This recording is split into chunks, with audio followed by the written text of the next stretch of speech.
Music is an integral part of life in Portland. We came to Portland on tour, and this place was just so supportive and so full of culture and so rich with all kinds of art and things like that, that we just knew we had to leave where we were and come up here. The community and the essence of creativity that flows with abundance in the people here. It's kind of like a utopian creative environment. It's a time where you can use Portland as sort of your stage, whether it be music, film, art, fashion, it's your town. And it's the perfect place to do it. There aren't major music industry institutions here, so we all kind of have to do it with our own steam. And Mississippi Studios certainly is a core part of that as one of the most important venues here in this town.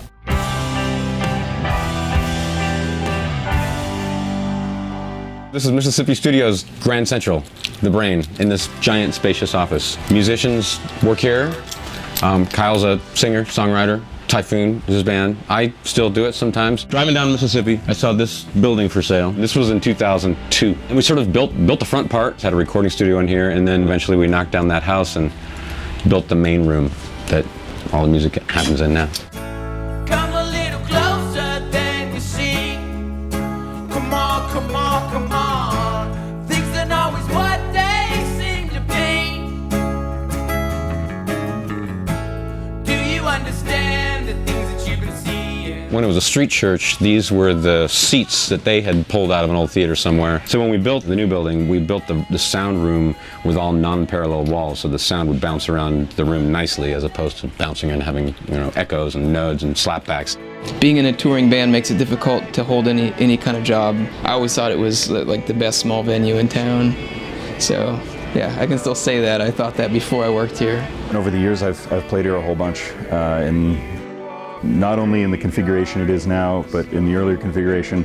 And actually once they did a bunch of one-song performances by acts here, like in the middle of a construction zone, and that was fun too.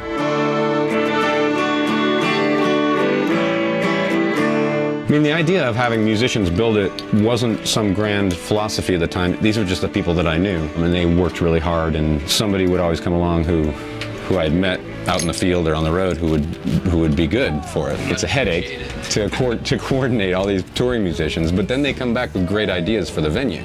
And they come back saying, hey, you could do this differently, and you could have this. So we kind of like send them out, and they come back, and we learn, and that's the ongoing ideal. But it wasn't part of the development plan. It was just happened that way. We book a lot of shows here that are nationally touring bands, but there's also, almost all the support acts are local, and we do a lot of record release for local bands. There's a lot of music acts that come through, and it's not really a particularly big venue, so there's not a lot of big names that pull huge crowds, but smaller, more obscure bands that end up pulling huge crowds because of just people in Portland want to see a little more underground music. We can go start a fire, show our folks that we're trying to be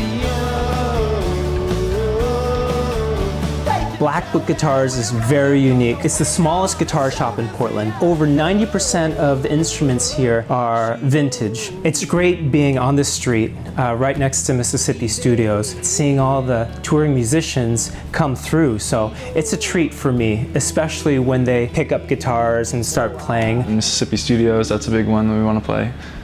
It's kind of a place every band has to play in the community. It feels way more intimate in that space, which is just kind of a rare thing. It's a weird gem in that way. I feel like Mississippi Studios keeps their finger on the pulse too. They kind of have like a lot of hit bands that people enjoy listening to coming and playing there.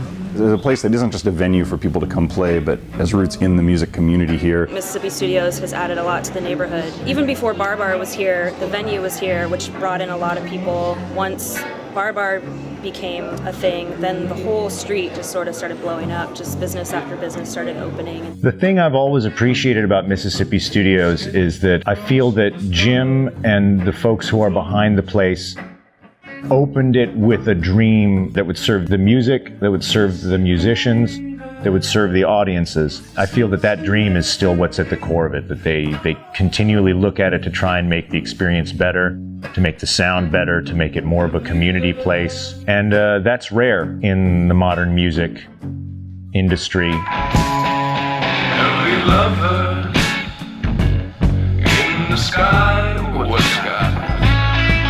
They will skate across